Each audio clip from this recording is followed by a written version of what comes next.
Hi friends, Evolving Guys here. Welcome back to the channel. This is my monthly collection update where I want to talk a little bit about how I collect cards and show you some of the new cards that I'm adding into my collection. And I hope this is useful as you think about your collection. I'm curious in the comments how you collect, how you keep track of your collection, what kinds of things you're going after. And I just wanted to share a little bit. It was a big month for me, as you can see from the cards that are here, and I'm going to talk more about these cards in just a second, but I wanted to start off by just talking about how I keep track of what I collect. And I guess the first thing to note is that I do collect master sets. It seems like it's really hard with Pokemon coming out with new sets seemingly almost every month. I mean, we just had Twilight Masquerade and now Shrouded Fable, and just a few weeks we'll have Stellar Crown. So collecting master sets can be tricky and challenging, but that is what I'm after, at least. I will see if I ever get there to have everything. So, and I started with the beginning of the Sword and Shield era. So I'm not working on vintage cards or older master sets. I really am starting with Sword and Shield promo cards and the Sword and Shield base set. And I'm trying to complete my Sword and Shield master sets and also continue to work on Scarlet and Violet as those new sets come out. And so what I do is I actually put everything in this one-page Word document. It's just so that, and I carry this with me when I go to card shops or when I'm hunting for cards around, so that I just have in one place all the cards that I still need. Some people might do this on their phone, have lists or other ways of doing it. I'm kind of old school. I like the physical piece of paper. And then once a month, I will update this piece of paper with any changes. So if I've picked up cards in that previous month, then I will have crossed it off. I'll keep this with me during the month, and when I buy a card, I'll cross it off the list, and at the end of the month, I'll just open up the Word document, I'll clean it up. I'll update the pricing every month just to have a sense of what direction the market's going. I don't do this, I mean, you can look more often, of course, every few days or few weeks. But for me, once a month is a nice time just to see kind of what's happening to the market, at least the market for the cards that I'm interested in. And then I divide it by set. You can see I says prices updated 8/1, so this is as of August 1st, 2024, so I have a sense of when these prices are from. Also, having the prices on this paper gives me a sense when I see a card at a card shop to know kind of if their price is a decent one. I think most of the time, at least at my local card shops, they can't update the prices of cards in the case all the time. And so if you just take a card up and say, can you check the price on this? They'll just check TCG Player market price. And if the price if the market price is lower than what's the stated price on the sticker, then they'll just give me the market price. So that's nice. I don't have to worry about overpaying, but it's just for me to have a sense of what the cards are worth. So I start off with the promo cards, the Sword and Shield promos. I'm missing two of the promos. They're obviously, at this point, my Sword and Shield collection is pretty complete, except for the most expensive cards, which you'll see. The Special Delivery Pikachu and the Special Delivery Bidoof. I came into the hobby after those cards were initially released, and so I didn't have a chance to get them upon first release, and now they're quite expensive. And so what I do is I'll put, the card, I'll put the price, and then in parentheses, that's the change month over month. So Special Delivery Pikachu only went up $1 from the previous month. Special Delivery Bidoof has actually not changed at all. It's still $2.60. And then for the whole set, I have two cards left to complete the Sword and Shield promo set. $374 between the two cards, and the overall change of $1. And then I did notice that I'm not counting the World Championship cards, which are really unattainable for most of us. That's not available for everyone. So I did have that. I am missing that card as well. Then I have, it's kind of a nice feeling when I can actually say that a set is complete. So I have Sword and Shield bases complete, Rebel Clash and Darkness Ablaze also complete. Champion's Path, again, I came into the hobby after Champion's Path had released, and it's funny like piece of trivia, I have never opened a pack of Champion's Path. I just came in after that. Those products were difficult to find, I think, when I first came into the hobby, and now it's far enough in the past that, you would never find those around. So I never opened any. The rest of the set is really easy to master because there's no other valuable cards, but I am missing the two Charizards. What's good to note, though, is that the VMAX, the Rainbow's actually gone down by $4. The prices on these two cards have been really stable over time. You can see they're almost identical, 168 and 169. I round to the nearest dollar when I put it in this document.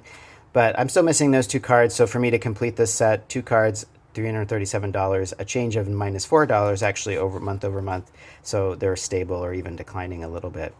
You can see Vivid Voltage and Shining Fates and Battle Styles are all complete. Where I really am hung up is Chilling Reign and Evolving Skies. I did come into the hobby around this time, so I've opened a lot of Chilling Reign, I've opened a lot of Evolving Skies. But as you know, pull rates are not great, and these alt arts there's a lot of them, and they're just hard to come by, and especially now that we're so far removed. I actually do have a stash of Chilling Reign packs that I want to open on the channel at some point soon. Just to chase some of these alt arts that I'm missing. Evolving Skies, I have been stockpiling Evolving Skies packs. I have a bunch of them in my sealed collection that I'm not going to touch just for investment purposes. I have a lot of Evolving Skies products that I've set aside that I purchased initially upon release, and so I paid MSRP or below MSRP for those products, and I'm just going to hold those. So I'm not tempted to break into those because I know the chances of pulling any of these cards is pretty slim. But in the Evolving Skies still pops up from time to time, and I do, when I can get a pack at retail price, usually in a collection box or another product. Occasionally they'll pop up in other things even now, and so I'll just set those aside, and I will open those packs. If I paid retail, like, in recent weeks and months, if I've paid retail for Evolving Skies, I don't mind the lottery ticket. I know the pack is worth 12 or 15 bucks. But it's worth it just to see if I can get something. So I do have some Evolving Skies packs also set aside that I'll probably open on the channel at some point soon. But you can see here, I'm missing 7 Chilling Reign cards. I'm missing 11 Evolving Skies cards. They're all alt arts, and they're all the heavy hitters, except for the Snorlax Gold card. The good news is that prices are coming down, and you've seen other videos probably on other channels. People talk about the market. For me, my way to kind of check this is just once a month when I update this document, and I note, you can see that all these cards, down $9, down $10, down $4, down $27, down $43, down $5, and down $4. A total, the 7 cards that I still need for Chilling Reign, their market price went down by $159 in just the last month. And so that indicates that, the market is going down. It's probably a good time to think about picking some of these cards up if I can. And I have done that, and I'll show you in just a second what my finds are for this month. Evolving Skies, missing 11 cards. Again, all the heavy hitters, all alt arts. But you can see, similarly, the prices are really declining on all the cards. The only card, Espeon, did not change, but everything else went down by double digits. So overall, even though it would still cost me $2,700 if I picked up all these 11 cards at market price, the good news is that that's $300 less, over $300 less than it was just a month ago. And so again, I don't have $2,700 to spend on cards this month, but it's a good time if I'm trying to pick off of the cards that I can, and I'll show you that more in a second. Celebrations is complete. Fusion Strike, we're still missing 4 cards. I've put in highlights any card under $50, which is a way for me to say, hey, those are cards that might be kind of low-hanging fruit. There aren't any cheap cards left in my list because I've picked everything else up. But those are cards that maybe I keep a special eye out for because the prices are relatively affordable. So I'm missing the heavy hitters here too, again, but you can see really big declines like the Espeon VMAX, still $235, but that's down $73 in just the last month. The Gengar VMAX down $45, and so you can see Fusion Strike only needed 4 cards, but the price of those 4 cards have gone down almost $150 in the last month. Brilliant Stars, just missing the Charizard V. Astral and Pokemon Go Complete. Lost Origin, just missing these 3 cards. The Rotom V would be a low-hanging fruit one. It's only, right now, only, quote-unquote, $37. Aerodactyl V has gone, it's back down to near $100. That's a really nice change. That card had gone up quite a lot. And the Giratina, too, even though it's quite expensive. That one's a little more stable. It only went down $7. But overall, Lost Origin, 3 cards left, $527. A reduction in $24. I'm missing just a Lugia V Alt Art from Silver Tempest. I have had a couple videos where I've opened 36 packs of Silver Tempest trying to chase that Lugia V. I have not been successful. And so I said in the last video where I opened 36 Silver Tempest packs that if I didn't pull it, I would buy it, and I will show it to you in just one second. Crown Zenith, only missing the Giratina V-Star. Now again, that price has come down. It's now around $100. It was up quite a bit more than that a couple months ago, and so again, it's probably a decent time to consider some of these alt arts from Sword and Shield if you are still missing them in your collection. Now, the good news, bad news, right, is I only need 32 cards total to complete all the Sword and Shield era sets. The bad news is those 32 cards cost almost $6,000. But again, another silver lining is that is $700 less than it was just a month ago. So you can see how the market moves. I'm no expert. I'm not predicting the future. We have no idea if they'll stay down, but we saw the run up on alt art prices kind of in the spring. And so it's really nice that now as we end summer, that the prices are at least kind of coming back to where they were before. And you can see I have this little graphic here where I just show what it would cost me starting with the lowest. So to complete a set, the easiest one to complete price-wise would be Crown Zenith. It's just that one Giratina V-Star Gold card. From there, Brilliant Stars would be the next most available, then Silver Tempest.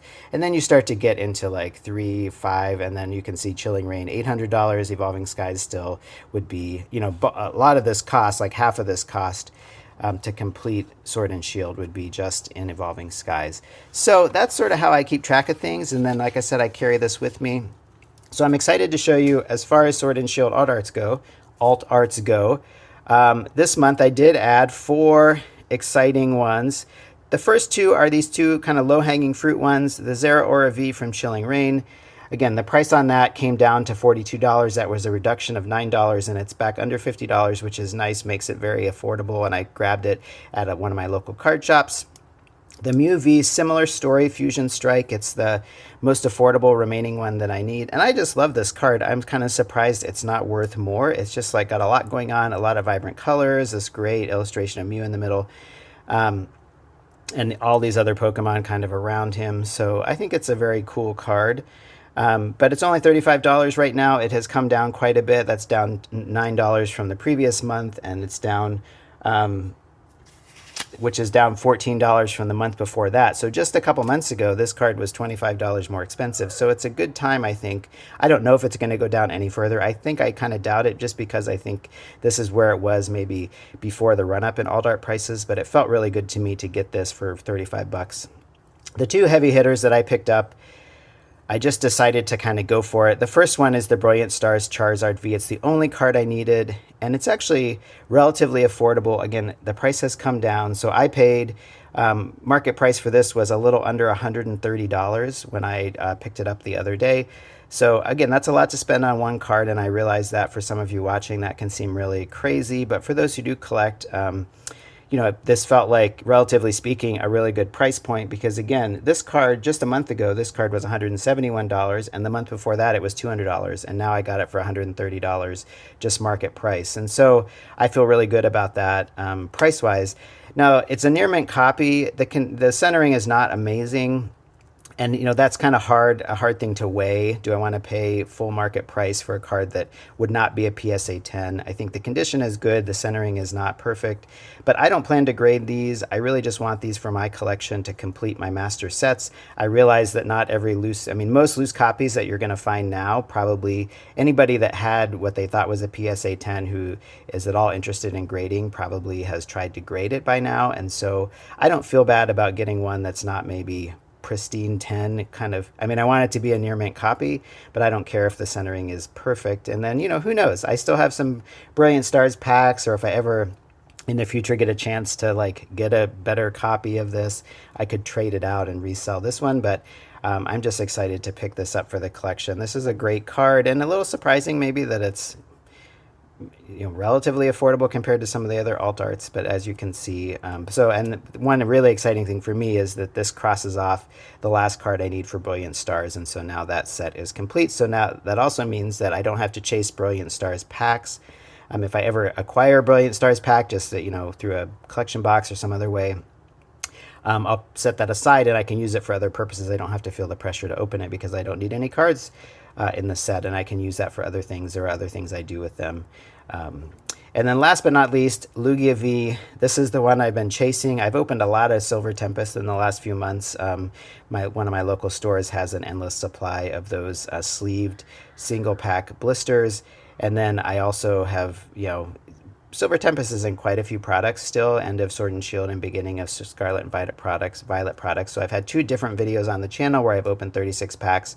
So I've opened the equivalent of 2 booster boxes of Silver Tempest and still have not pulled it. I got really good pull rates. I got a lot of other alt arts, or excuse me, I did get some alt arts and some ultra rares, but just never pulled the Lugia V. So it just felt like time to buy it. And again, the price is right now. The price had come down. I paid, I think, $165 for this, which is down, you know, $30 from last month, and which is down itself another $20 from the month before. I mean, this card was in the kind of low to mid 200s as recently as a couple months ago, and to get it for $165 feels really good to me, again, for the same reason. And similar, it's not amazing centering. It wouldn't get a PSA 10 just by my blind eye, but I've never graded cards. That's not really something I'm interested in, and so I'm just happy to add it to my collection. And again, the silver lining, or the kind of the exclamation point or the icing on the cake, is the fact that this is the last card for Silver Tempest that I need. So again, similar with Brilliant Stars, now I don't have to kind of chase Silver Tempest packs. I can just move those along if I get them. And so those are the 4 alt arts from Sword and Shield that I've been able to add this month, and so I'll be excited to cross those off of this list, and then next month when I update my list, I can say that Brilliant Stars and Silver Tempest are complete. I did pick up, so I have a similar piece of paper for, I won't spend as much time on this one. I have a similar piece of paper for Scarlet and Violet, just listing what I need. I list the promos that I need. Of course, we don't have the full set of promos until the end of the era, but I keep track of the ones that have released since I last did this. And so a couple battle decks came out with promos in them in July. So, and I actually already picked those up, so I can cross those off. Scarlet and Violet base is complete. Paldea Evolved, I'm just missing the Magikarp and the Iono. The prices on those have come down, which is really nice. Iono's around 70. Magikarp had been up. You can see it came down $30 just in the last month, which came down further even from the month before. Obsidian Flames is complete. I'm still working. I haven't opened a lot of Scarlet and Violet 151, but I am working on that. Paradox Rift is similarly, I've opened more of that, but still have quite a few cards. Not necessarily high value cards. You can see some of them $5, $6, $4. It's just a question of kind of keeping my eyes open and getting them as they come available in my local card shops is kind of how I prefer to do it.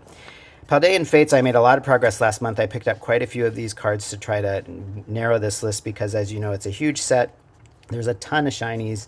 I don't have any of the super heavy hitters in this set yet. I do have some Paldean Fates set aside to open on the channel, so I will keep trying to chase some of the heavier hitter cards, but a lot of these like $3, $4, and $5 cards, I just keep my eyes open again at my local card shop, and I have a few cards just sitting here on the side that I'll show you that I picked up just the other day. So down to 29 cards, which feels good. It used to be a lot more than I needed, and I have some more I'm going to cross off the list in a second here. Temporal Forces is complete. We did the Master Set Challenge on the channel for Temporal Forces, and we got pretty close to a Master Set through that.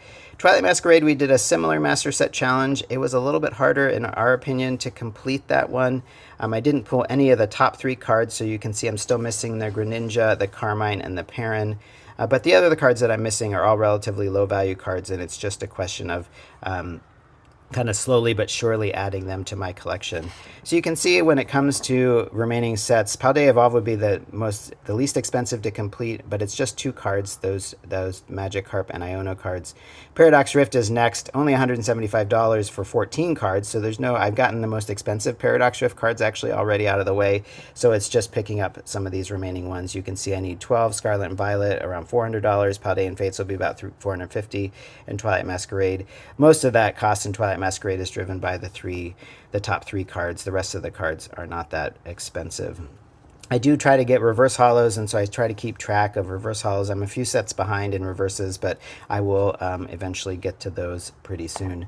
Those aren't expensive to add. It's just a question of, it's a matter of taking the time. So these are some other cards. Nothing high value here, but at my card shops, I went hunting the other day at my local card shops, and people are, I think, starting to bring Paldean Fates more. There were quite a few shinies that I needed that I picked up. So these are all shinies that I can cross off my list. I only needed 29 cards, and now with all these, that's going to take quite a bit off. Nothing here is that valuable. I think the most expensive card in here is the Mimikyu, is around $10. Everything else is less than 10, but those are cards that I can take off my list. It just so happened that one of my card shops had Luxurious Cape from Paradox Rift. I happen to need that, so I can cross that off my list. And then from Twilight Masquerade, I have not seen a lot of Twilight Masquerade for sale in my card shops. I don't know if people are not opening Twilight Masquerade or just they're holding on to what they pull. This is not, again, a valuable card, just a couple dollars, but it is one we didn't pull, and so I need it to add to the collection. So that is where things stand with my collection. I'm curious how you do this. If you do collect master sets, do you collect every master set? Do you skip around? You can see here that, this is like... I don't know if I'm an average collector, but, it's really exciting to get, especially these. Actually, I really like the Mew cards. So all these cards are really cool cards, and very excited to cross 4 off of my list. So I'm down to just 28 cards in Scarlet in Sword and Shield. Who knows? Like, it's going to be hard to to find. I mean, it only gets more expensive from here, but I'll probably focus on that Crown Zenith Giratina V-Star Gold. That's probably the next easiest one. There's also the Rotom V from Last Origin that's only around $40 that I need. So we'll see what happens this coming month, but these are some exciting pickups. And I will update my list at the end of the month, and we'll be back at the beginning of September to talk about what progress we made in August. So anyway, thanks for watching, and we'll talk to you soon.